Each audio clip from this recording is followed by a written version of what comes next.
Hey guys, and welcome to another episode here on the Learning Droid. This is going to be an episode where I do my very first attempt at pyrographing on cardboard. This is a cheap, unfinished file box or lever arch file that I found in a shop, and I'm going to be doing a knitting style for it. Now, the first thing I did was I patterned across heat transfer patterning, and I found that with cardboard it's actually very hard to heat transfer pattern. I don't know if it's because it's got a larger or a denser mass. It's got a more fibrous mass. It's not the same as wood in the way the fibres are aligned, which means that heat is transferred differently, and that means that the ink doesn't transfer as well, or if it's because the surface wasn't supported underneath because it was a lever arch file and I was doing it on the file. So I'm not sure if it was because the surface wasn't supported properly. But the transfer took a long time and was quite difficult to do. But then I moved on to burning, and the first thing I found was you actually need quite a high temperature. The first couple of strokes I tried with a low temperature, and then I adjusted it up, and I ended up burning about an 8 or a 9 on a Peter Child's pyrography machine. And that's really high. I mean, on basswood I'd normally burn at a maybe 6, 7. So I was doing, as you can see, a sheepy, and for the most part I used a hammered detail point, a hammered detail shading point. Later on I switched over to a detail point, and then I switched over to a spear point. So what I found was that you needed very high temperature, and that it was very susceptible to not burning and then burning too much. There's a very small area of sort of acceptable burn for this kind of cardboard, at least. It also smelt like a firework, which was quite interesting. It smelt like the burning cardboard you get when you set fireworks off, which was an odd smell. And as you can see, I'm working to sort of develop these shapes. This font I got for free from a website. It's a little knitter's font made out of knitting needles and strings of wool. And there's two knitting terms, knit and purl, which are the two basic stitches. So as you can see, the pyrography tip is glowing bright orange, and is glowing so sort of hot that it's actually bending out of shape, and I'm having to readjust it with the pliers.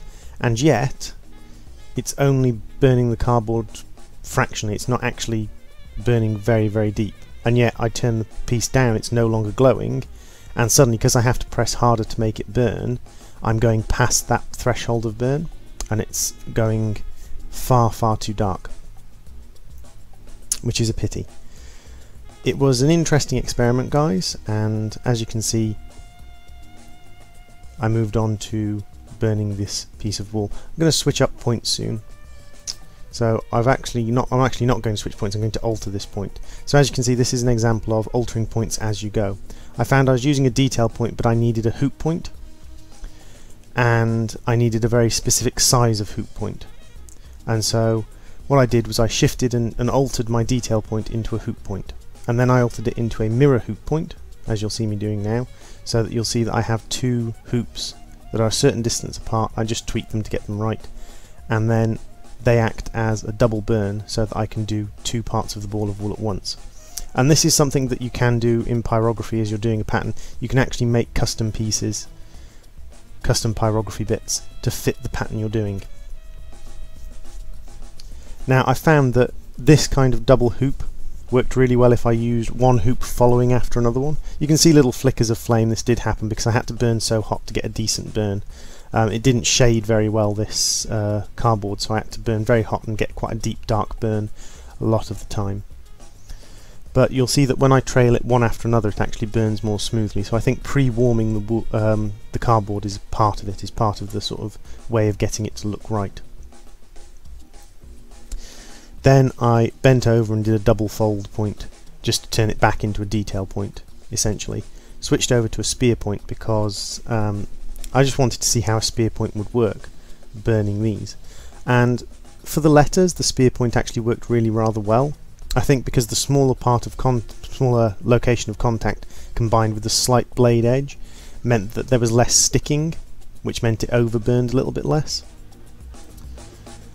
So as you can see, onto the letters, and then we have the final little element, which is a frog. And lots of people ask why a frog. I've shown this to several of my friends and they say, why on earth have you got a frog on a knitter's thing? It's actually because the term frogging is a knitting term, and it means unpicking something you've made, undoing something you've done.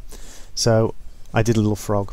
What I'm going to do, guys, is I'm also going to use elements of this and elements of other videos to make a little blog, make a little vlog, because things have changed, which is why there hasn't been a video from me for a while, guys, but I'll talk about that in my other video.